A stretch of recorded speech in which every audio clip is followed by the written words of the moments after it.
तो ध्यान से सुनिए, इक्विवेलेंट कंसेप्ट में सबसे पहले हमें किसी भी सब्सटेंस का इक्विवेलेंट मास निकालना सीखा है।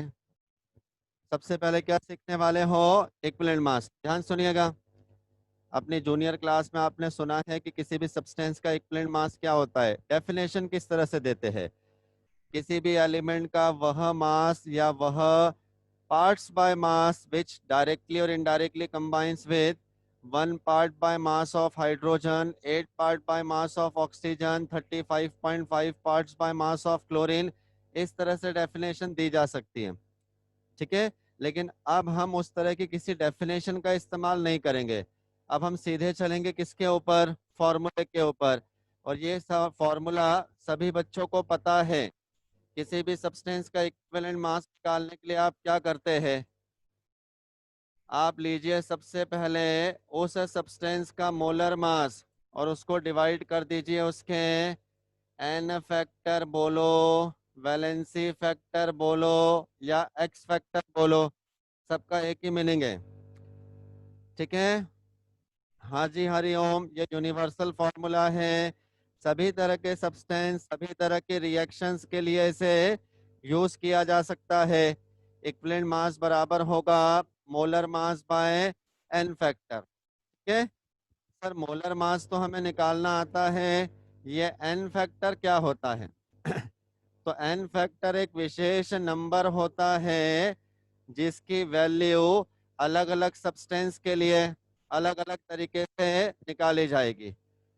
जिस हिसाब का सब्सटेंस होगा उसी तरह से उसका एन फैक्टर निकलेगा।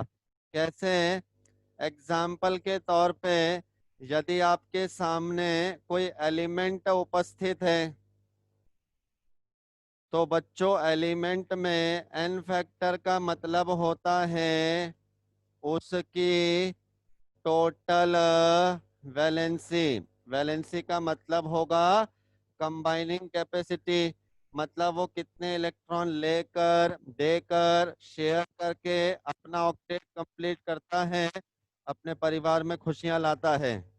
ठीक, क्लियर है? इसका मतलब अगर आपके सामने दिया गया है, बताइए, Cl, आपके पास है सोडियम, एल्यूमिनियम, कैल्शियम, O2। इस तरह से यदि कोई एलिमेंट आपके सामने है तो बताइए उनका एन फैक्टर कितना होगा? एन फैक्टर मतलब इनकी टोटल वैलेंसी। Cl का एन फैक्टर बोलिए। क्लास में उपस्थित ऑनलाइन बच्चे और ऑफलाइन बच्चे सभी आंसर दे सकते हैं, मूर्ति बन के बैठना नहीं है। पक्का राजकुमार? इधर से दिख जाएगा आपको, नहीं तो इधर पीछे आके बैठ जा बेटा, पक्का? क्लोरीन का इन्फेक्टर, जनता शर्माओ मत, अपने तो चिल्लाओ, अपन ने फीस दी है, अपन ने अधिकार है पूरा। लो जी, 1। सोडियम का इन्फेक्टर 1। एल्यूमिनियम, बहुत बढ़िया। कैल्शियम 2। ऑक्सीजन, ऑक्सीजन, उड़ गए तोते, अब नहीं पल्ले पड़ा। अरे ऑक्सीजन मतलब ओ, ओ की वैलेंसी होती है 2। सर यहाँ तो 2 ऑक्सीजन है, ओ के लिए 2, तो O2 का टोटल वैलेंसी 4। उज्जवल, ऋषि, पार्थ, तीशा, इन सभी बच्चों ने करेक्ट आंसर दिया है, शाबाश। हर्षिता भी थी उसमें, वेरी गुड। तो क्या ये बात बच्चों आपको क्लियर है कि एलिमेंट का एन फैक्टर कैसे निकालें? अब यदि किसी एलिमेंट का आपसे बोला है इक्विवेलेंट वेट निकालो, है ना, कितना सिंपल है, molar mass by n factor. बताइए एल्यूमिनियम का इक्विवेलेंट मास निकाल करके बताइए जनता, एल्यूमिनियम का। एक बच्चा बोल रहा है कि सर ये एन फैक्टर के आगे क्या बनाया है? बेटा तेरा फोटो बनाया है, तूने पहचाना नहीं? आपकी फोटो बनाई है एन फैक्टर के आगे, आप पहचान ही नहीं पाए। देखो लॉकडाउन में क्या से क्या हो गया। हाँ जी, एल्यूमिनियम का इक्विवेलेंट मास कितना होगा? 9, बहुत बढ़िया। O2 का इक्विवेलेंट मास, जल्दी बोलिए प्यारे बच्चों, O2 का इक्विवेलेंट मास। अरे यार गजब बच्चे मिले, बहुत बढ़िया। अरे molar mass by n factor, O2 का मोलर मास 32, एन फैक्टर 4 कितना आएगा? 8। जल्दी से हाँ और ना करो, जितना बोर्ड पर लिखा है वो क्लियर है? पक्का? चलिए जी। लाला, थोड़ा मुस्कुराया करना बेटा। हाँ, अच्छा मास्क में दिखता नहीं है तेरी मुस्कुराहट। ओके। क्योंकि क्या है ना, जीवन में दुख तो आता है, लेकिन वो एक स्टेज के बाद में, समझ रहा है ना? तुम जो उम्र में चल रहे हो, उस उम्र में सुख और दुख दोनों आता है, दुख ही ज्यादा आते हैं। अब वो हो सकता है तूने स्टेज क्लियर कर ली हो, अब दुख ही दुख दिख रहे हो। एनीवेज, एलिमेंट के बाद आगे बढ़ते हैं। यदि सवाल में आयन की बात की जा रही है बेटा, आयन, तो आयन में एन फैक्टर का मतलब होगा सीधे सीधे उसका चार्ज। प्लस या माइनस साइन नहीं पकड़ना है, ओनली मैग्नीट्यूड ऑफ चार्ज। आओ जरा, Na positive, Al3 positive, phosphate, sulphate, बताइए इनका एन फैक्टर। चलिए बहुत बढ़िया, बिल्कुल सही जवाब। बोल भाई जल्दी से। चार्ज बताना है। अगल बगल में क्या ढूंढ रहे हो बे? 3, 3, बस खत्म। तो अगर आपसे पूछा है इनमें से किसी का इक्विवेलेंट मास बताओ, जैसे आपसे बोला है सल्फेट का इक्विवेलेंट मास बताओ, क्या करोगे सल्फेट का इक्विवेलेंट मास निकालने के लिए? उसका मोलर मास 96 डिवाइडेड 98 H2SO4 का होता है, सल्फेट है। अच्छा, तो 96 डिवाइडेड बाय उसका एन फैक्टर 2। आई थिंक इतना क्लियर है। शाबाश। चलिए, एलिमेंट के बाद आयन, और आयन के बाद अगला आपके सामने है बेटा एसिड। एसिड में एन फैक्टर का मतलब होगा उसकी बेसिसिटी। बेसिसिटी का मतलब होता है number of ionisable H plus in one molecule.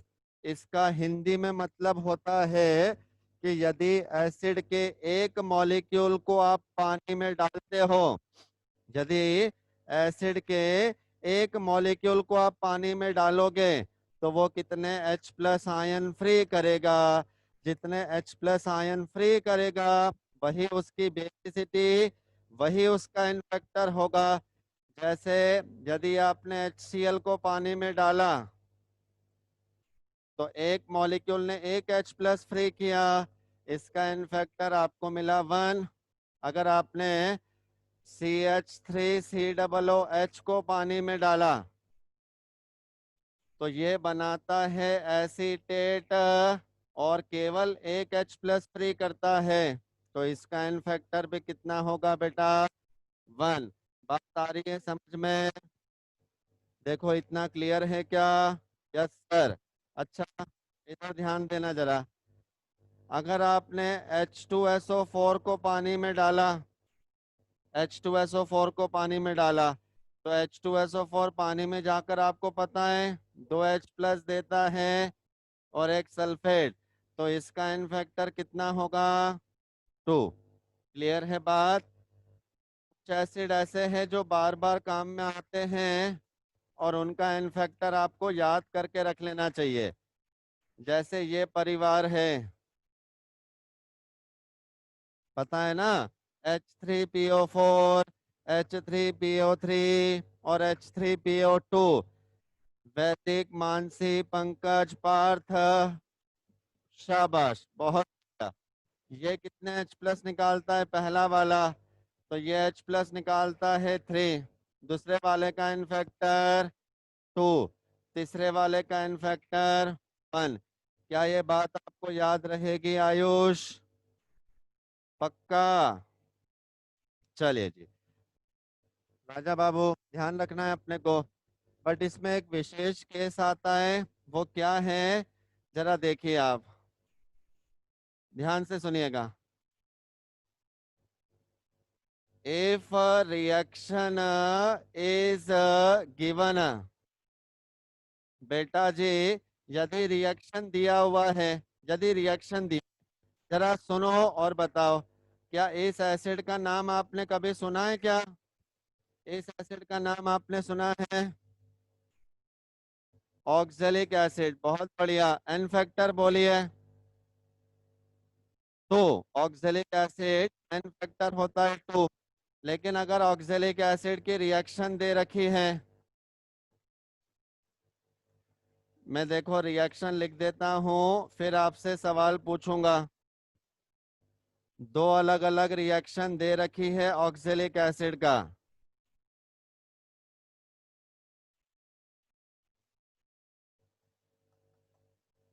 चलिए जी, अब आपसे बोला है कि ऊपर वाली रिएक्शन में ऑक्जेलिक एसिड का एन फैक्टर बताओ, नीचे वाली रिएक्शन में ऑक्जेलिक एसिड का एन फैक्टर बताओ। हाँ जी, बहुत बढ़िया। तो मैं क्या कह रहा था, बेटा देख, अच्छा रहेगा तो उधर से उठ के उधर बैठ जाएगा ना, इधर से सच में तुझे दिक्कत आएगी। हाँ, तू भी पीछे बैठ जा, बहुत जगह खाली है ना अपने पास क्लास में। तो मैं आपसे कह रहा था प्यारे बच्चों कि यदि रिएक्शन दे रखी है, यदि रिएक्शन दे रखी है, तो चेक कीजिए एसिड का एन फैक्टर कैसे निकालोगे। लॉजिक वही है, एन फैक्टर मतलब एक मॉलिक्यूल ने कितना H प्लस दिया। ऑक्जेलिक एसिड का एक मॉलिक्यूल, इसके पास दो H प्लस थे, लेकिन फाइनली एक H तो बच गया। मतलब कितना H लिबरेट किया? एक ही तो किया। एन फैक्टर बराबर 1। अगले वाले में H2C2O4 में दो H थे, फाइनली एक भी नहीं बचा, दोनों H प्लस उसने रिलीज कर दिए। एन फैक्टर आएगा 2। इन बातों का ध्यान रखना है कि यदि रिएक्शन दे रखा है तो रिएक्शन देखकर एन फैक्टर निकाला जाता है। किसी को इसमें कोई डाउट है तो वो बच्चा पूछ सकता है, जल्दी, लेकिन समय नहीं खराब करना है, ठीक है? हर्षित, थोड़ा वेट करना पड़ेगा बेटा। मान लीजिए आपको ये सब चीजें आती है, बट क्लास में सभी बच्चों के हिसाब से पढ़ाना पड़ता है, और कोई दिक्कत नहीं। आज की क्लास में आपका मैं मोल कंसेप्ट खत्म कर दूंगा, तो क्वेश्चंस कितने और कैसे करवाना है वो मेरी रिस्पॉन्सिबिलिटी है, ठीक है? चलिए, रेडॉक्स रिएक्शन का इनफैक्टर आज नहीं देखेंगे, वो रेडॉक्स के साथ देखेंगे, वो अलग होता लंबा है। चलिए, थोड़ा फुर्ती में इसको निपटाते हैं। अगर आपके सामने बेस है, तो बेस में एन फैक्टर का मतलब होता है प्यारे बच्चों एसिडिटी, मतलब number of replaceable OH negative, OH negative in one molecule. एक मॉलिक्यूल में कितने रिप्लेसेबल OH नेगेटिव आयन उपस्थित है? इसका मतलब ये हुआ कि यदि आपको दिया है बेस के रूप में NaOH, बेस के रूप में कैल्शियम हाइड्रोक्साइड, बेस के रूप में एल्यूमिनियम हाइड्रोक्साइड, तो बताइए इनका एन फैक्टर कितना होगा? हाँ जी, ये एक OH निकालेगा, ये दो OH निकालेगा, ये OH होल थ्राइस है, तीन OH निकालेगा। लेकिन अगर आपको दिया है अमोनियम हाइड्रोक्साइड, कितने OH निकालता है बताइए? एक, बहुत, अरे वीक बेस है ना, डरा मत करो। NH4OH कैसे टूटता है? अमोनियम अलग और लो जी OH नेगेटिव आयन अलग, तो उसका इनफैक्टर 1 ही मिलेगा। बहुत बढ़िया श्रेष्ठ, कितना जबरदस्त आंसर दिया है श्रेष्ठ ने, बहुत बढ़िया बेटा। चलिए, एसिड के बाद अगली चर्चा हो रही है सॉल्ट की। तो सॉल्ट में एन फैक्टर का मतलब होगा total positive charge. Sir, total positive charge last slide देखना चाहती है तिशा? लो जी, तिशा लास्ट स्लाइड देखो। तिशा, शुरुआत से सारी स्लाइड दिखा दूं तो कैसा रहेगा बेटा? सारी स्लाइडें दिखा दूं बेटा शुरुआत से?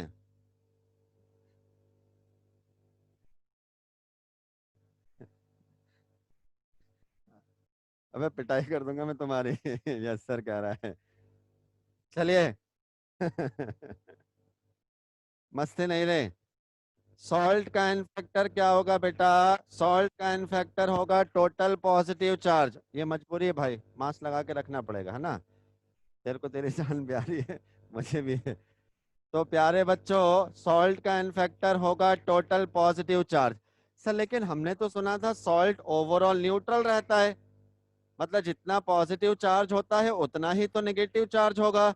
तो क्या जरूरी है कि पॉजिटिव ही गिने? हमारी इच्छा है कि सर हम नेगेटिव गिनना चाहते हैं। तो मेरा रिप्लाई होगा कि भाई गिन ले। कोई भी एक चार्ज गिनना है, उसका टोटल या तो प्लस या माइनस, कोई अंतर नहीं है, ठीक है। चलिए एग्जाम्पल दे रहा हूँ, झूम झूम कर एन फैक्टर बताइए। NaCl, AlCl3, Na2SO4, KCl dot, MgCl2 dot, 6H2O, K2SO4 dot, Al2SO4 whole thrice dot, 24H2O, Ca3PO4 whole twice. इस सब के एन फैक्टर बताने। बोर्ड पर ध्यान। पॉजिटिव चार्ज केवल सोडियम पर है, 1 बराबर। पॉजिटिव चार्ज एल्यूमिनियम पे है, कितना होता है एल्यूमिनियम पे? पॉजिटिव चार्ज सोडियम पे है।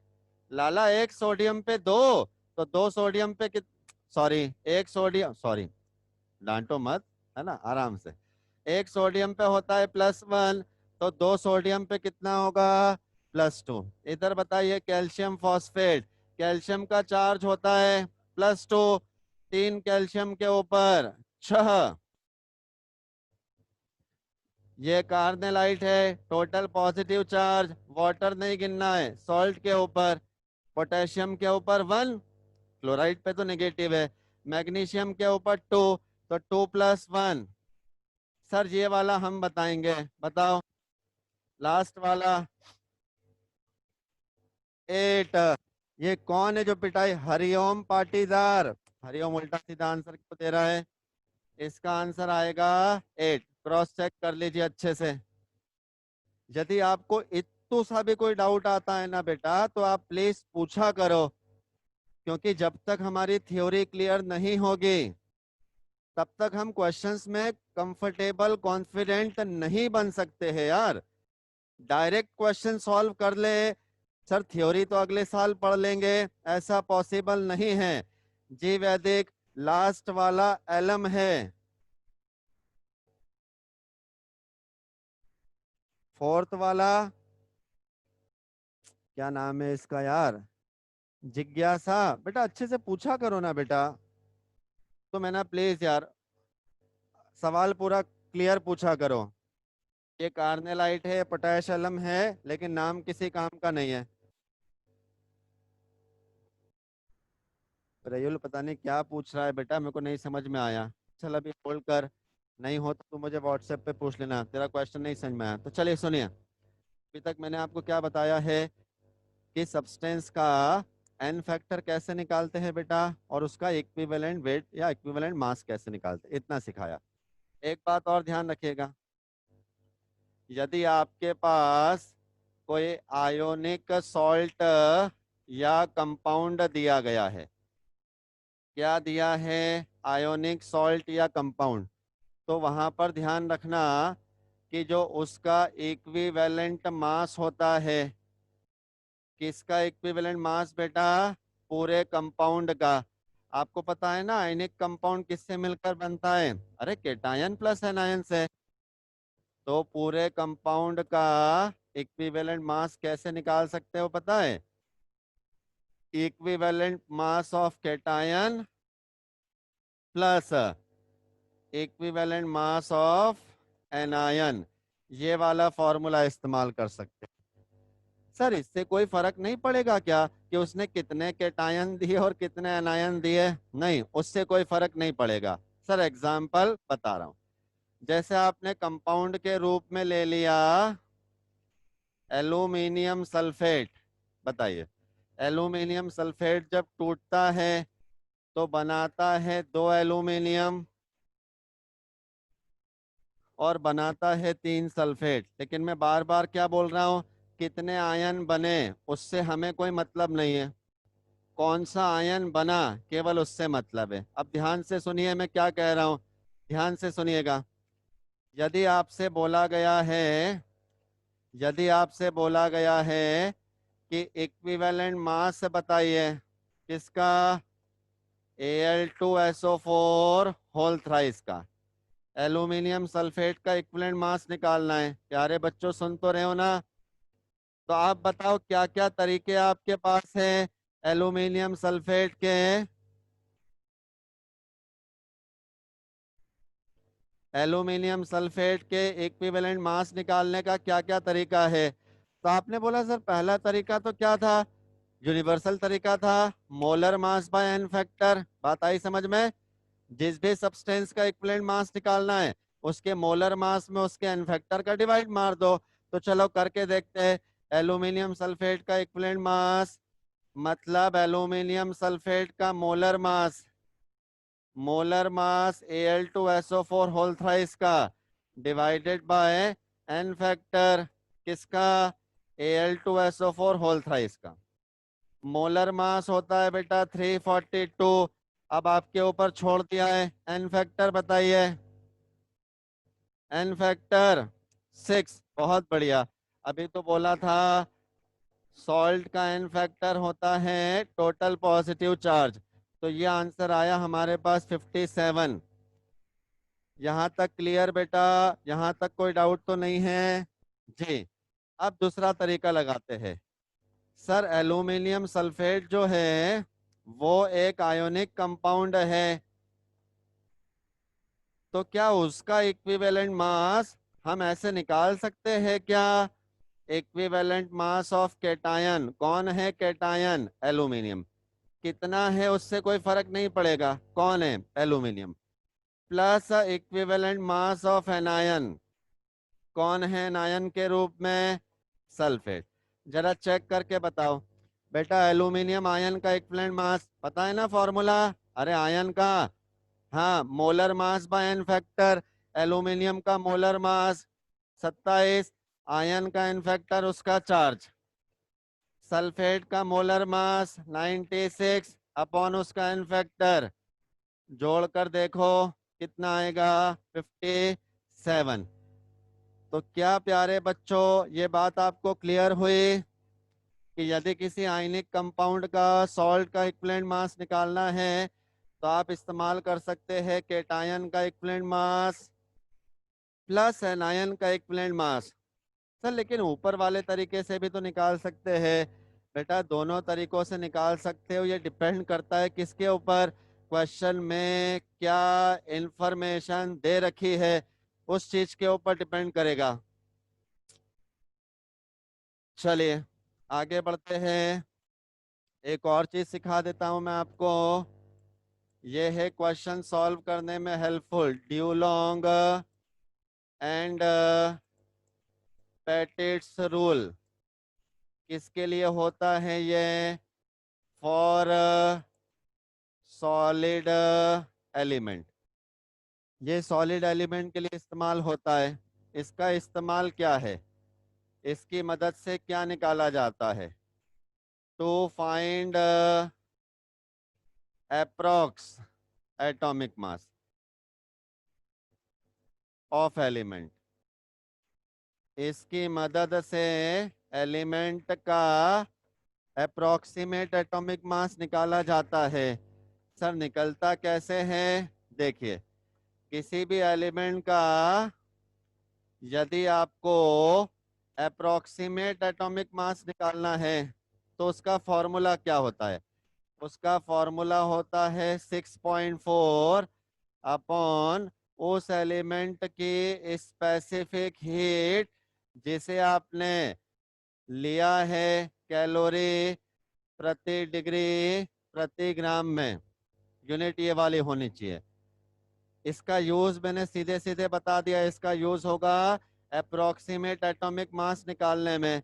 सर ये स्पेसिफिक हीट कहाँ से लिखे? ये वैल्यू क्वेश्चन में दी जाएगी बेटा।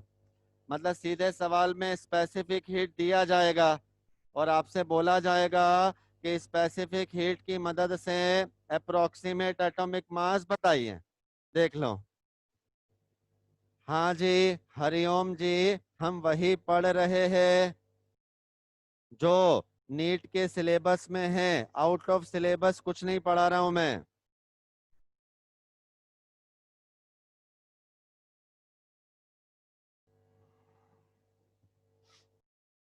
चेक कर लीजिए फटाफट।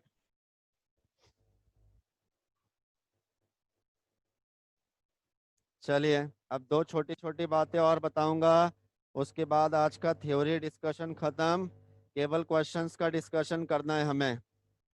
चलिए आगे चलते हैं। चलें जी। अब देखिए बेटा, अभी तक हमारा फोकस था कि किसी भी सब्सटेंस का इक्विवेलेंट मास कैसे निकालें। जैसे सब्सटेंस का मोलर मास होता है, ध्यान से सुनिएगा। मोलर मास का मतलब होता है एक मोल सब्सटेंस का मास, वो मोलर मास कहलाता है। उसी तरह से वन इक्विवेलेंट सब्सटेंस का जो मास होता है, वन इक्विवेलेंट का, वो इक्विवेलेंट मास कहलाता है। एक चीज होती है नंबर ऑफ मोल। तो आप मुझे बताइए कि क्या नंबर ऑफ मोल और मोलर मास सेम चीजें है कि अलग अलग? रिप्लाई कीजिए। अलग अलग है। अरे मोलर मास तो मास रिप्रेजेंट कर रहा है, नंबर ऑफ मोल ये एक संख्या, नंबर रिप्रेजेंट कर रहा है। तो जब आपको ये पता है तो ये भी पता होना चाहिए कि इक्विवेलेंट मास अलग चीज है और नंबर ऑफ इक्विवेलेंट, इक्विवेलेंट को कई बार ग्राम इक्विवेलेंट भी कहते हैं। ठीक है ना? नंबर ऑफ इक्विवेलेंट ये अलग चीज है, इक्विवेलेंट मास ये अलग चीज है। ये मास रिप्रेजेंट कर रहा है और ये क्या दिखा रहा है? नंबर। क्या प्यारे बच्चों, कोई बहुत खतरनाक बात तो नहीं बोली? कई बार क्या होता है ना, मैं फॉर्मूले में लिखता हूँ number of equivalent, number of equivalent, और बच्चा सीधे फॉर्मूला लगा देता है मास बाय मोलर मास, या sorry molar mass by n factor. नहीं रे, molar mass by n factor से तो आपने इक्विवेलेंट मास निकाल लिया। हमें इक्विवेलेंट मास नहीं, हमें चाहिए नंबर ऑफ इक्विवेलेंट। तो दोनों में अंतर है। देखिए क्या फॉर्मूला इस्तेमाल होगा, ध्यान से सुनिए। यदि किसी सवाल में आपको नंबर ऑफ मोल नहीं, आपको निकालना है नंबर ऑफ इक्विवेलेंट। इस इक्विवेलेंट को ग्राम इक्विवेलेंट भी कहते हैं। ठीक है? तो इसको कैलकुलेट करने के लिए फॉर्मूला हमारे पास क्या है? Simple, number of mole multiplied by n factor. मतलब जितने भी मोल है सब्सटेंस के, उसमें उसका एन फैक्टर मल्टीप्लाई कर दो। मोल के बदले अगर आप चाहे तो लिख सकते हो मास अपॉन मोलर मास। ठीक है? और एन फैक्टर अपनी जगह ऐसा बैठा हुआ है। इसको देखकर आप चौंक गए कि अरे सर, ये मजाक मजाक में क्या लिख बैठे, molar mass by n factor. जनता बताइए, molar mass by n factor ये क्या है? इसी को तो इक्विवेलेंट मास कहते हैं। तो यदि आपने मास में इक्विवेलेंट मास का डिवाइड कर दिया तो मास बाय मोलर मास मोल दिखाता है, और मास upon equivalent mass number of equivalent दिखाता है। ध्यान रखिएगा। ठीक है? एक और तरीका है नंबर ऑफ इक्विवेलेंट निकालने का। वो क्या है? यदि सॉल्यूशन दिया गया है तो सॉल्यूशन के साथ आपको देते हैं नॉर्मेलिटी मोलैरिटी, देते हैं ना नॉर्मेलिटी मोलैरिटी।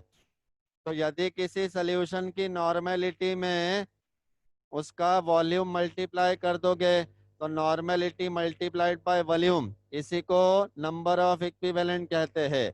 नॉर्मेलिटी के बदले आप चाहे तो लगा दो molarity multiplied by n factor. तो अच्छे से बोर्ड पर देखो, ये सारी चीजें नंबर ऑफ इक्विवेलेंट निकालने के हैं। बिल्कुल सही बोला हरिओम कि ये सारे फॉर्मूले हमने इलेक्ट्रोकेमिस्ट्री में भी पढ़े थे।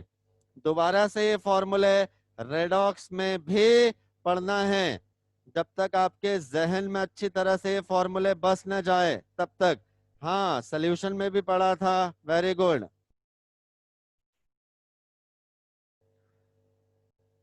चलिए फुर्ती करें। क्लियर है? जी।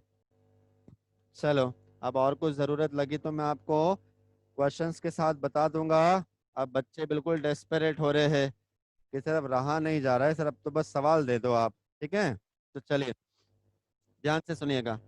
अब हम क्वेश्चंस जो सॉल्व करेंगे, वो क्वेश्चन हम सॉल्व करना चाहते हैं मोल कंसेप्ट के बजाय कंसेप्ट ऑफ इक्विवेलेंट से,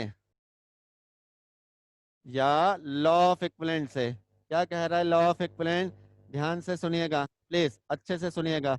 यदि कोई रिएक्शन हमारे पास में है N2 + 3H2 बराबर 2NH3, मान लो इस तरह की कोई रिएक्शन है, मान लो। क्या नाम बेटा आपका बताया था आपने? वेदांत। अगर वेदांत मैं आपसे पूछता हूं कि आप चुपके से छुपते छुपताए एक दुकान पे गए स्टेशनरी की, और आपने दुकानदार को 100 रुपए दिए, आपने दुकानदार को 100 रुपए दिए पेन खरीदने के लिए, तो क्या वो 100 रुपए के बदले 100 पेन आपको देगा? जवाब दीजिए हाँ के ना। क्या 100 रुपए के बदले वो आपको 100 पेन देगा क्या? हाँ या ना? वेदांत बोल रहा है हाँ। बाकी जनता बताइए, 100 रुपए के बदले 100 पेन? नहीं। तो कितने पेन आएंगे? तो आपने बोला सर ये नहीं पता है हमें कितने पेन आएंगे, लेकिन एक बात पता है, एक बात पता है वो हमेशा वैलिड है कि 100 रुपए के बदले दुकानदार हमें 100 रुपए की वैल्यू के बराबर पेन देगा। बोलो अग्री करते हो कि इस बात से? तो आपने उसे जो वैल्यू दी, अब 100 रुपए छोड़ दो, जो वैल्यू आपने उसे दी, वैल्यू, वो क्या उसी वैल्यू को दुकानदार ने भी रिटर्न किया क्या? हाँ। मतलब आपस में जो एक्सचेंज हुआ, उस एक्सचेंज में सेम क्या था? वैल्यू। केमिस्ट्री में इस वैल्यू को हम कहते हैं इक्विवेलेंट। क्या कहते हो? इक्विवेलेंट। मतलब सुनो,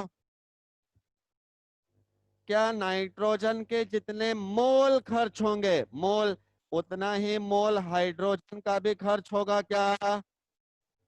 नहीं, क्योंकि दिख रहा है नाइट्रोजन का 1 मोल खर्च होने पर हाइड्रोजन का 3 मोल खर्च होगा, तो ये मोल वाला काम का नहीं है। लेकिन क्या रिएक्शन के दौरान जो वैल्यू नाइट्रोजन की खर्च होगी, वैल्यू, क्या उतनी ही वैल्यू हाइड्रोजन की भी खर्च होगी क्या? इसका जवाब होना चाहिए यस। उसी वैल्यू को हम कहते हैं इक्विवेलेंट। क्या कहते हो? इक्विवेलेंट। तो दुनिया की कोई भी रिएक्शन हो, चाहे बैलेंस्ड हो या अनबैलेंस्ड, आप क्या लिखोगे? Number of equivalent of nitrogen used, क्योंकि रिएक्टेंट है इसलिए यूज होगा, बराबर number of equivalent of hydrogen used बराबर number of equivalent of NH3 formed. ये पढ़ के देखो, जो रिलेशन लिखा है क्या वो आपको क्लियर है? पक्का बताना। मतलब रिएक्टेंट के जितने इक्विवेलेंट खर्च होगा प्रोडक्ट का, उतना ही इक्विवेलेंट बनेगा। तो इस रिलेशन को देख के बच्चे ने बोला कि सर अगर रिएक्शन बैलेंस नहीं होती, अगर रिएक्शन बैलेंस नहीं होती, तब भी तो हम यही रिलेशन लिखते। जी हाँ बेटा। तो इसका मतलब ये हुआ बच्चों फाइनली कि लॉ ऑफ इक्विवेलेंस लगाने का ये फायदा होता है कि रिएक्शन चाहे बैलेंस्ड हो या रिएक्शन अनबैलेंस्ड हो, हमारे आंसर पे कोई फर्क नहीं पड़ेगा। लॉ ऑफ इक्विवेलेंस बैलेंस्ड और अनबैलेंस्ड सभी प्रकार की रिएक्शन में लगा सकते हैं। अगर सब बच्चे इसमें अग्री करते हैं तो अगला सवाल देने जा रहा हूं मैं, बोलिए हाँ के ना। Yes sir. चलिए, सवाल पहला।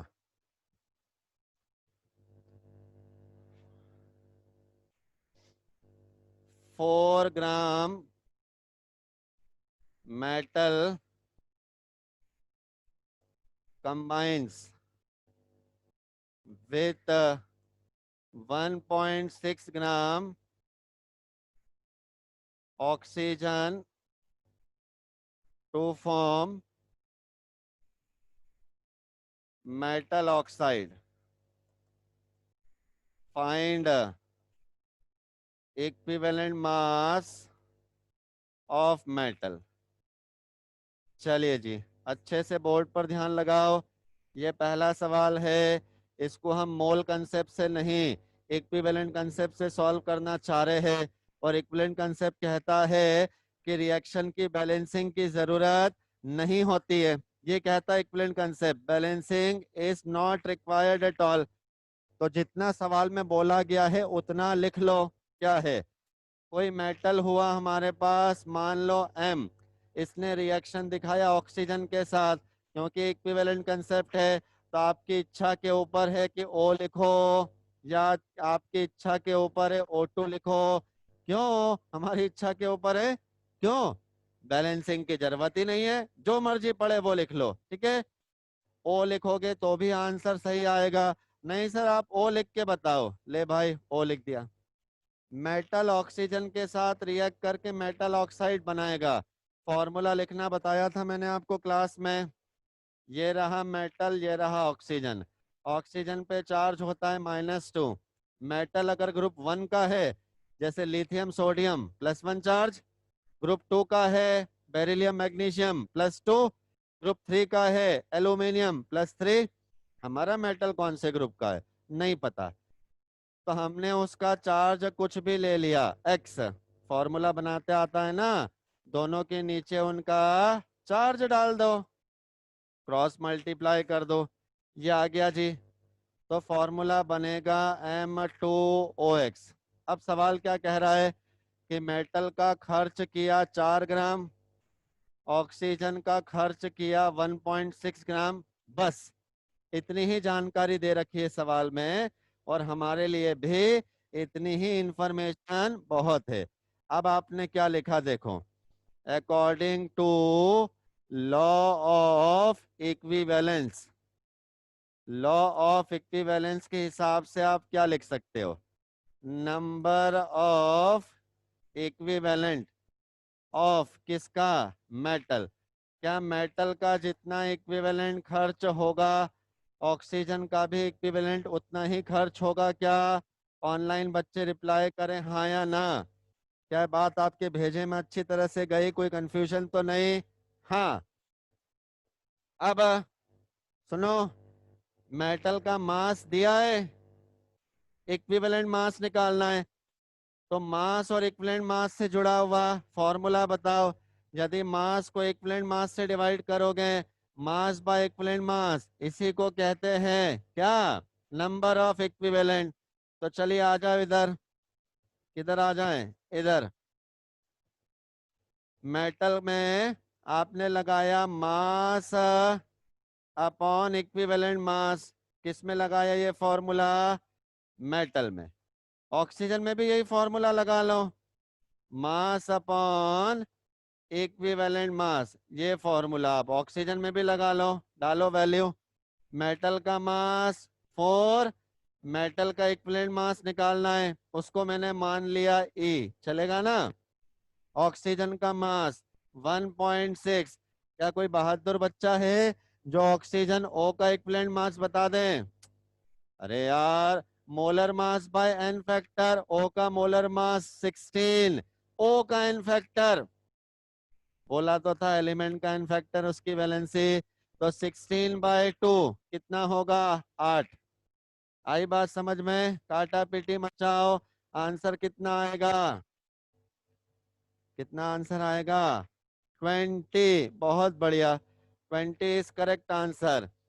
सभी बच्चे चेक करें कि क्या ये सवाल क्लियर है। आप घर पर बैठकर अकेले में इस तरह के सवाल बना पाओगे क्या? चेक करो बेटा अच्छे से, डरना नहीं। हाँ जी, क्या कह रही है ऑनलाइन वाली जनता? मेरा गलत आया, हरिओम। तो ध्यान रखो, चलिए अगले सवाल पे चलते हैं। सवाल सेम है, मामूली सा ट्रीटमेंट अलग रहेगा, मामूली सा। देखिए क्वेश्चन की लैंग्वेज में क्या परिवर्तन कर दिया, ध्यान से सुनिए। क्वेश्चन की लैंग्वेज में क्या परिवर्तन किया, एज इट इज सवाल चल रहा है।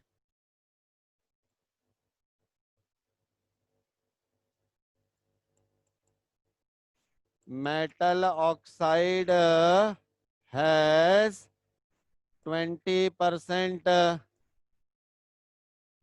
Oxygen by mass. किसी मेटल ऑक्साइड में ऑक्सीजन कितना है, 20% बाय मास। बोला क्या है, सेम क्वेश्चन है, find equivalent mass of metal. समझ में आ रही बात। तो आपने बोला सर सेम सवाल तो है, मेटल ने, अब ऑक्सीजन को मैं O2 लिख लेता हूँ। कई बार बच्चे सोचते हैं कि सर O से कर दिया था, O2 से होगा कि नहीं, चेक कर लेना। ये बनाएगा वही मेटल ऑक्साइड M2OX। अब आपसे बोला है कि 20% ऑक्सीजन है, इसका मतलब क्या हुआ, इसका मतलब ये हुआ बेटा कि यदि, शब्दों को देखो, यदि कंपाउंड 100 ग्राम होगा, यदि कंपाउंड 100 ग्राम होगा, ऑक्सीजन होगा 20%। अरे 100 ग्राम का 20% मतलब 20 ग्राम। तो मेटल कितना हुआ। तो यार बताओ मुझे, क्या अब ये बिल्कुल पिछले वाले सवाल की तरह हो गया क्या। मेटल का मास ऑक्सीजन का मास दिया है, मेटल का इक्विवेलेंट मास निकालना है, टूट पड़ो, आंसर बोलो। 32। क्या नाम बेटा, उत्सव, मेरे ऑफलाइन क्लास का विद्यार्थी है उत्सव, उसका आंसर आ चुका है 32। ऋषि, हर्षित, हिमांशी, हरिओम, सुमित, सुशांत, मोनिका, विकास, विराज। अच्छा डायरेक्टली ऐसे कह देता हूँ ना कि सभी बच्चों का आंसर आ चुका है। क्लास में उपस्थित सभी 170 बच्चों का आंसर आ चुका है। वेरी गुड बेटा। हर्षित थोड़ा आराम से बेटा, मुझे कुछ बोलने का मौका मत दें। किस स्पीड पे कैसे चलना है और कौन से डायरेक्शन में चलना है वो मुझे ही डिसाइड करने दे, है ना। मैं वैसे किसी बात का बुरा नहीं लगाता हूँ, जब तक उसको बोलने का लहजा सही रहेगा, क्योंकि मेरे लिए तुम हो दोस्त की तरह ही। लेकिन शब्दों पर ध्यान देना, दोस्त की तरह हो, दोस्त नहीं हो, इतना ध्यान रखिएगा, है ना बेटा। चलिए एनीवेज कोई बात नहीं। तो क्या प्यारे बच्चों ये चीज क्लियर है, बताओ, पक्का डर तो नहीं लगेगा। इसी में मामूली सा परिवर्तन कर देता हूं, पूरा सॉल्व भी नहीं करेंगे। आपकी जिम्मेदारी है कि क्या डेटा, यार देखो, एक चीज होती है थ्योरी, मैंने ईमानदारी से थ्योरी भी आपको सिखा दी। थ्योरी के बाद अगली चीज रहती है एप्लीकेशन पार्ट। एप्लीकेशन पार्ट का तो क्या है ना कि जितनी प्रैक्टिस करोगे उतना ही आपको परफेक्शन मिलते जाएगा। तो अभी अलग अलग किस्म के जो सवाल बन सकते हैं थोड़े थोड़े परिवर्तन के साथ, जितना अभी पॉसिबल है वो मैं करवा रहा हूँ।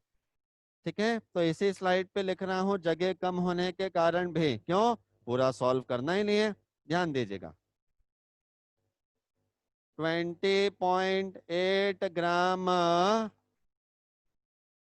Metal oxide has 2.4 gram oxygen. Find equivalent mass of metal. चलो जी, इसमें अपनी विशेष टिप्पणी दे कि क्या ये डेटा आप अच्छी तरह से समझे क्या। ओहो, विकास बाबू ने तो आंसर भी दे दिया है, वेरी गुड। बाकी बच्चे भी ट्राई करो, समय हमारे पास अभी भी भरपूर है। जान लगा दो, मतलब मजा आ जाना चाहिए कि यार सर मैंने आंसर दिया है सबसे पहले करेक्ट। विकास एक ही बार आंसर लिख, बार बार नहीं। विकास का आंसर आया 67, अजीत का आया 52, सुशांत का आया 5.52, रोहित का है 44, हिमांश का 61, अवनी का है 61.3। हाँ, ऑफलाइन में भी बच्चों का आ रहा है 5.52, आयुषी का 56, मोनिका का 52। अरे यार दिल तोड़ के रख दिया तुमने। कितना आया? मिला? सेम। यार मेरे प्यारे बच्चों, जब मैं बार बार बोल रहा हूँ उसी तरह का सवाल है, बस थोड़ा अलर्ट रहना है, थोड़ा अलर्ट। क्या बोला है?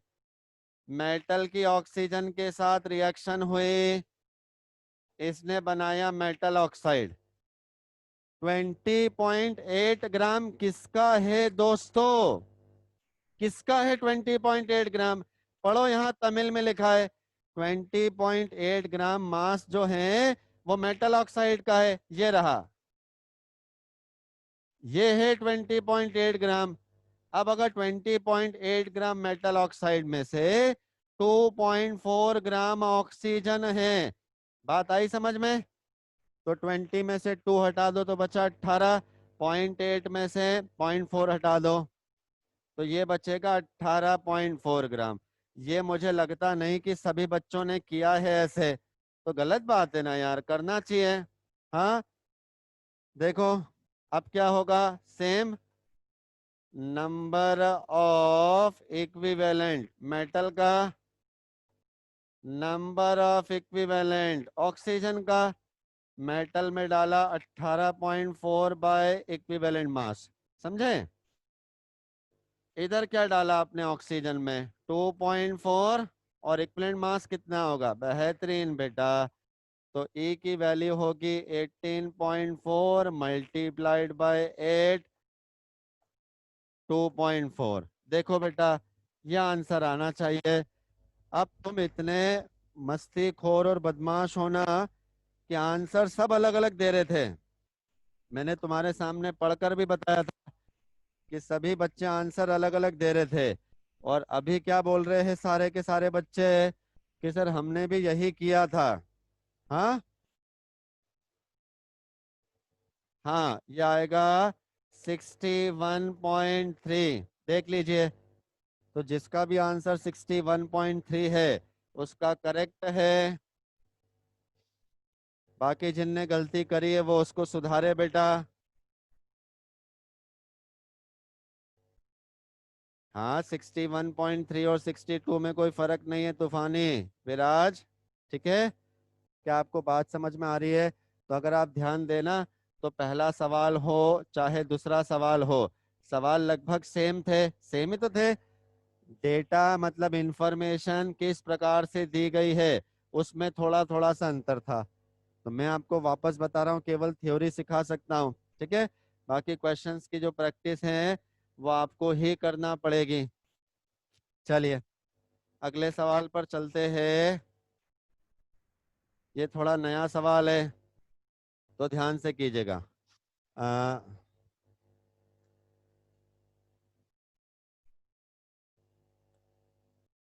2.4 ग्राम मेटल ऑक्साइड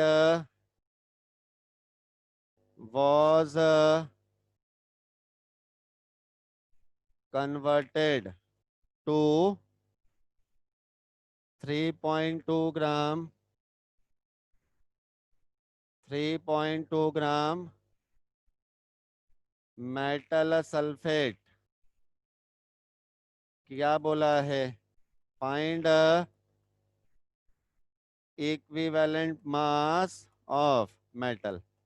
बच्चों ये क्वेश्चन आप मत सॉल्व करो, ये मैं करके बता देता हूँ बोर्ड पर। सवाल में साफ साफ बोला है कि पहले मेटल ऑक्साइड था, फॉर्मूला लिखना सिखा चुका हूं मैं। और आपने मेटल ऑक्साइड को कन्वर्ट किया है मेटल सल्फेट में। ये फॉर्मूला होगा मेटल सल्फेट का।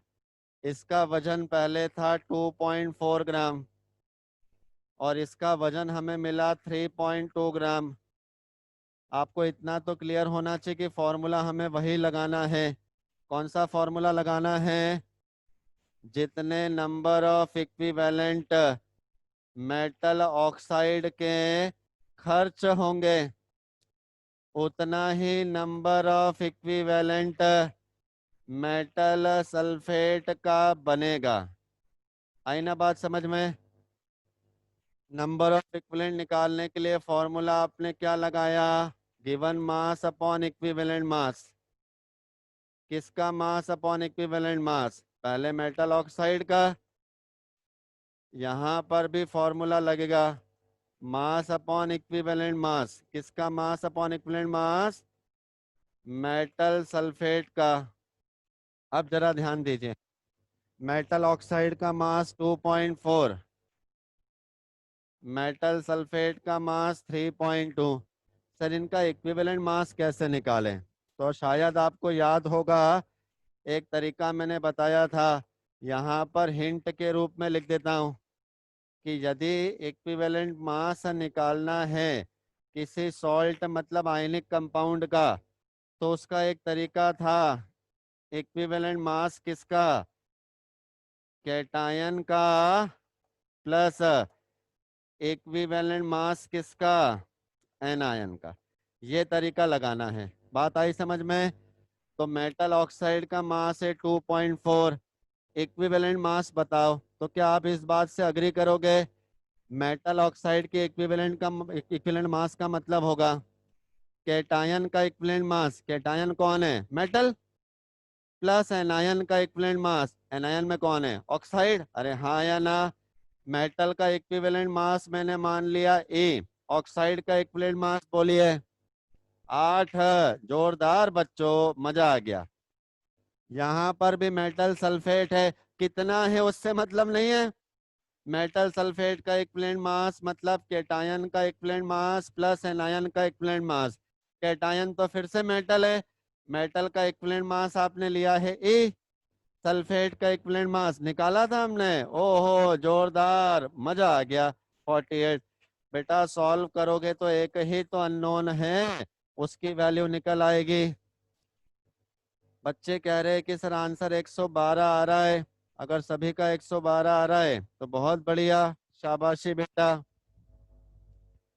चेक कर लीजिए बाकी, और देखो बहुत मुश्किल तो नहीं है। मेरी तो कोशिश है कि आपको अच्छी तरह से चीजें सिखाई जाए, बाकी फीडबैक आपको ही देना है कि पल्ले पड़ा कि नहीं।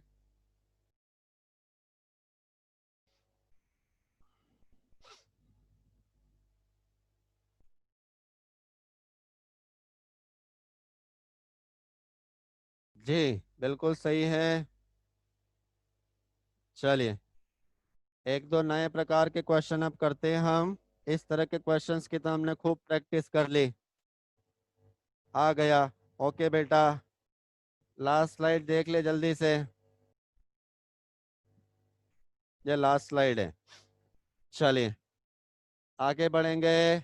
नेक्स्ट क्वेश्चन क्या है हमारे पास? तो अगला सवाल थोड़ा सा नया रखते हैं।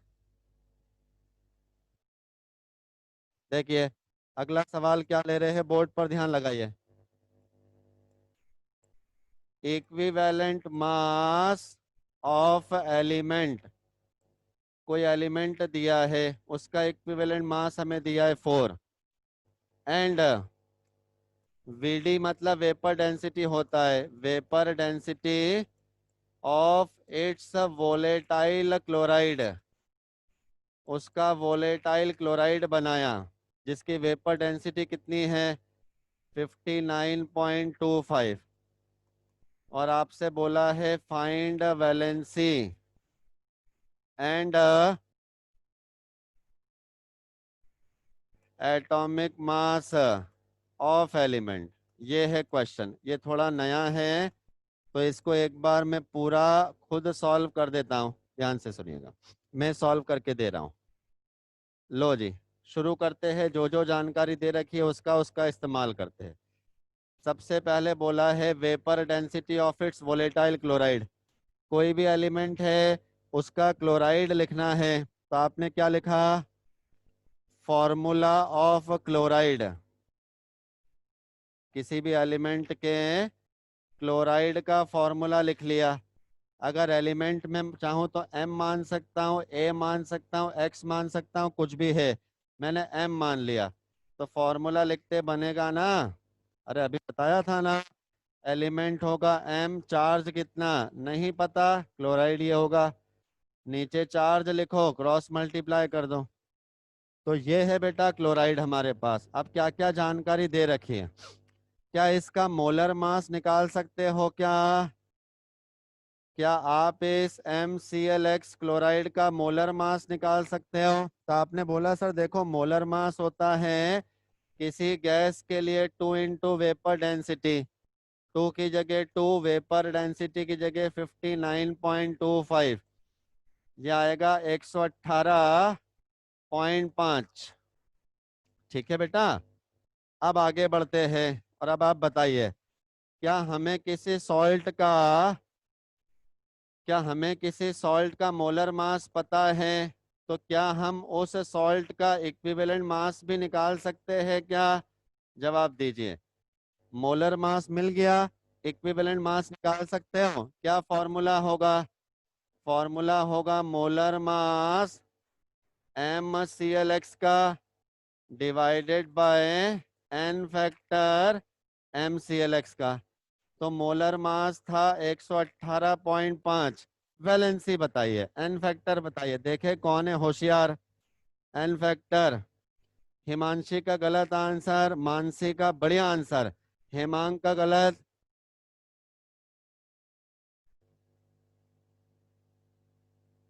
यार आधे बच्चे की तोते उड़ गए, बता रहा हूं मैं, मुर्गा बना दूंगा मैं तुम्हें, इतनी देर से चिल्ला रहा हूं तुम्हें एन फैक्टर निकालते नहीं आ रहा है।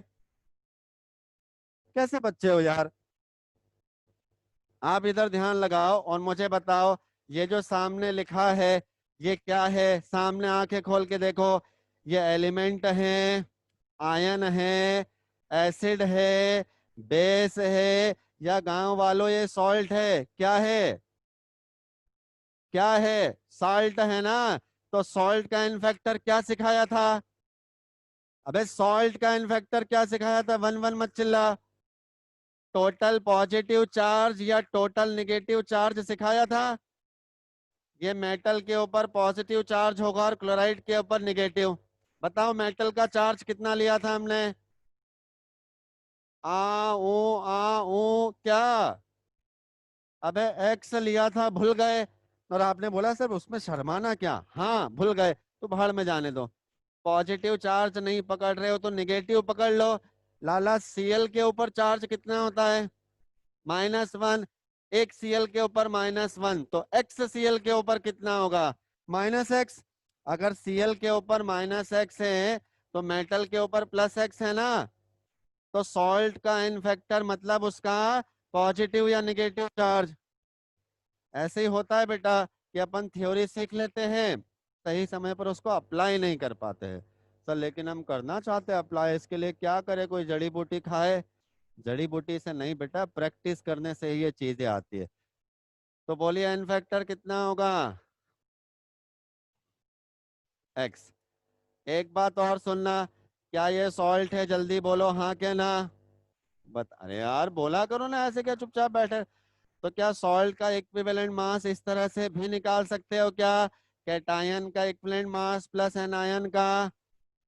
तो बताइए, इज इक्वल टू क्या लिख सकता हूं मैं? इक्विवेलेंट मास कैटायन का, कौन है cation? MX positive, plus equivalent mass anion का, कौन है एनायन? Cl negative. तो 118.5 अपॉन एक्स, कैटायन का इक्विवेलेंट मास दिया है। इक्विवेलेंट मास ऑफ एलिमेंट कितना? 4। क्लोराइड का इक्विवेलेंट मास, लो सॉल्व कर लो।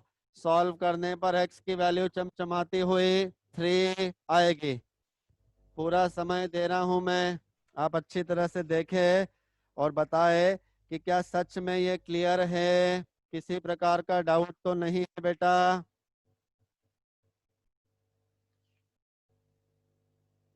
देख लीजिए, मुझे जितना जरूरी लग रहा है मैं हर वो चीज आपको बार बार बता रहा हूं। जी सुमित।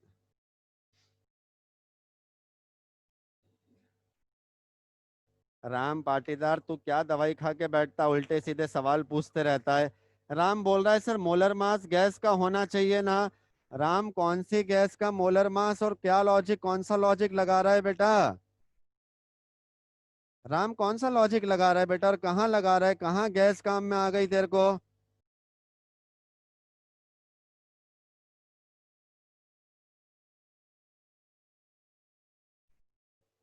क्रांतिकारी राम, ये मैंने अरबी भाषा में लिखा है, पढ़कर देख जरा। सॉल्ट का इक्विवेलेंट मास बराबर होता है, सॉल्ट का इक्विवेलेंट मास बराबर होता है कैटायन का इक्विवेलेंट मास प्लस एनायन का। कैटायन का सवाल में दिया है 4, एनायन मतलब क्लोराइड का इक्विवेलेंट मास 35.5। हाँ हेमांग, वो क्या पूछ रहा है बेटा, वो पूछ लेगा। वेपर डेंसिटी का बोल रहा है। तो यहाँ लिखा है, यहाँ लिखा है ऐसा, वोलेटाइल क्लोराइड। क्या मतलब हुआ इसका, कि जो कंपाउंड का या जो एलिमेंट का क्लोराइड बना, एलिमेंट ने क्लोरीन के साथ रिएक्शन करके एक कंपाउंड बनाया, उस कंपाउंड को हमने क्लोराइड बोला। वो क्लोराइड वोलेटाइल है, मतलब वो क्लोराइड गैस बनाता है, वेपर बनाता है। और गैसेस के लिए ही फॉर्मूला लगाते हो, वेपर डेंसिटी मल्टीप्लाइड बाय 2 बराबर मोलर मास। लिखा है सवाल में कि क्लोराइड इज वोलेटाइल। चलिए आगे बढ़ते हैं नेक्स्ट क्वेश्चन के ऊपर। और ये शायद फिर आज का आखिरी सवाल ही होगा, क्योंकि फिर समय भी उपलब्ध नहीं है इतना। तो देखिए, एक सवाल हम कर लेते हैं। क्या बोला है,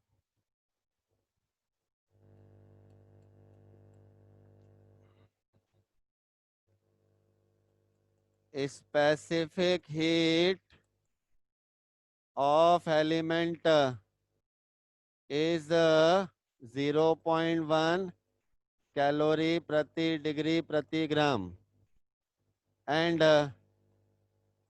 equivalent mass of element is 31.8। क्या बोला है, find approx and exact atomic mass of element. इस क्वेश्चन को अच्छी तरह से सुन लेना। ले बेटा, हाँ, approx and exact atomic mass, ठीक है। तो आपको याद आया कि सर अगर सवाल में स्पेसिफिक हीट दिया है, स्पेसिफिक हीट इज गिवन, ये दिया है क्वेश्चन में, तो हम क्या लगा लेते हैं सीधे, ड्यूलोंग और पेटिट्स का रूल, जो क्या कह रहा है कि जो अप्रॉक्स एटॉमिक मास होगा, अप्रॉक्स एटॉमिक मास किसके बराबर आएगा बोलो, 6.4 अपॉन स्पेसिफिक हीट मिलेगा, 6.4 अपॉन 0.1। तो ये जो अप्रॉक्स एटॉमिक मास आएगा, अप्रॉक्स एटॉमिक मास आपको मिलेगा बेटा कितना, 64 ग्राम। क्लियर है। तो सवाल का पहला हिस्सा हमने खत्म कर लिया। अब सवाल के दूसरे हिस्से पर चलते हैं। कोई कंपाउंड नहीं है यहाँ पर, इस सवाल में केवल एक एलिमेंट की बात करिए। तो दूसरे हिस्से में मैंने देखो क्या लिखा है, मैंने लिखा है फॉर एलिमेंट। एलिमेंट के लिए आप क्या फॉर्मूला लगा सकते हो, वही जनरल फॉर्मूला, इक्विवेलेंट मास। पूरा फॉर्मूला एलिमेंट के लिए लगा रहा हूँ, बराबर क्या होगा इक्विवेलेंट मास का formula, molar mass by n factor, हाँ के ना। एलिमेंट के मोलर मास को ही तो उसका एटॉमिक मास कहते हो, और एलिमेंट के लिए एन फैक्टर का मतलब क्या था, उसकी वैलेंसी। बहुत बढ़िया। ये वाला सेम फॉर्मूला कितनी बार आपको यूज करना है, 2 बार। एक बार हमको करनी है अप्रॉक्स कैलकुलेशन, और एक बार करनी है एग्जैक्ट कैलकुलेशन। अगर ये बात ध्यान रखोगे कि जहां भी सवाल में आपसे बोला है एग्जैक्ट एटॉमिक मास निकालो एलिमेंट का, तो ये वाला फॉर्मूला एलिमेंट के लिए 2 दफे इस्तेमाल कीजिए, एक बार अप्रॉक्स कैलकुलेशन, एक बार एग्जैक्ट, और जवाब देना चालू करो। क्या इक्विवेलेंट मास एलिमेंट का दिया है सवाल में, तो लगा दो 31.8 बराबर। क्या एटॉमिक मास आपको पता है एलिमेंट का, बोलो। तो अप्रोक्स कैलकुलेशन ही तो हो रही है, कितना है 64। नीचे आ गई वैलेंसी, तो सॉल्व करने पर you will get valency value, है ना, अप्रोक्स अरे ये अप्रोक्स था तो वैलेंसी भी अप्रोक्स आएगी। अरे बात समझ में आ रही है ना? कितना? 2.01। लेकिन आपने बोला है सर एलिमेंट की वैलेंसी फ्रैक्शन में नहीं आ सकती है। वो वैलेंसी तो होती है 1 2 3 4, 2.5 पौने 3 नहीं होती है। तो ये जो वैलेंसी अप्रोक्स आई इसको राउंड ऑफ करो। और अब वैलेंसी ले लो कौन सी वाली प्यारे बच्चों? एग्जैक्ट कितनी होगी? 2। अबे 2 को एग्जैक्ट 3 मत ले लेना। हाँ, जादू दिखा दिया नहीं तो। अब ये फॉर्मूला दोबारा से। अब सारी चीजें एग्जैक्ट चाहिए। इक्विवेलेंट मास ये तो सवाल में दिया है, एग्जैक्ट ही है। एटॉमिक मास ये मत लगा देना, अब सब चीजें एग्जैक्ट चाहिए। तो सर एग्जैक्ट एटॉमिक मास निकाल लेते हैं। एग्जैक्ट एटॉमिक मास निकाल लेते हैं। क्या एग्जैक्ट वैलेंसी आ गई? तो इस तरह से इस क्वेश्चन को सॉल्व करना है। जी, आप बता दीजिए हाँ के ना। क्या इस तरह के क्वेश्चन आपसे करते बनेंगे मॉड्यूल? जी बेटा, तो चलिए यहीं तक था अपना मोल कंसेप्ट। अब आप होमवर्क नोट कीजिए फटाफट से।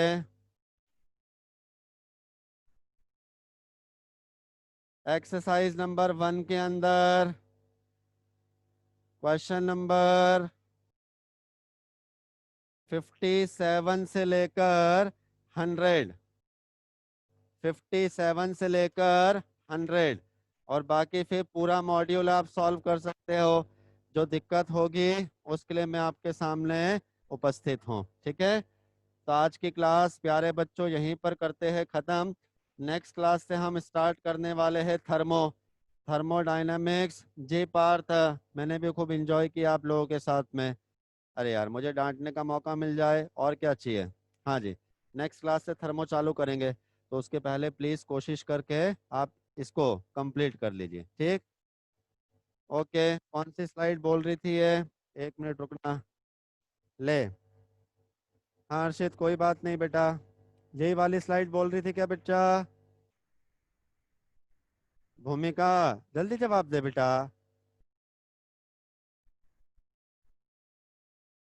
चलिए, अप्रोक्स मोलर मास वाली स्लाइड। अरे कौन सी अप्रोक्स मोलर मास वाली रे?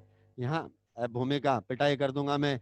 यही सब अप्रोक्स मोलर मास वाली थी, इसके अलावा कोई नहीं है। चलो, आज के लिए इतना ही, बाकी सब नेक्स्ट क्लास में करेंगे। Bye bye.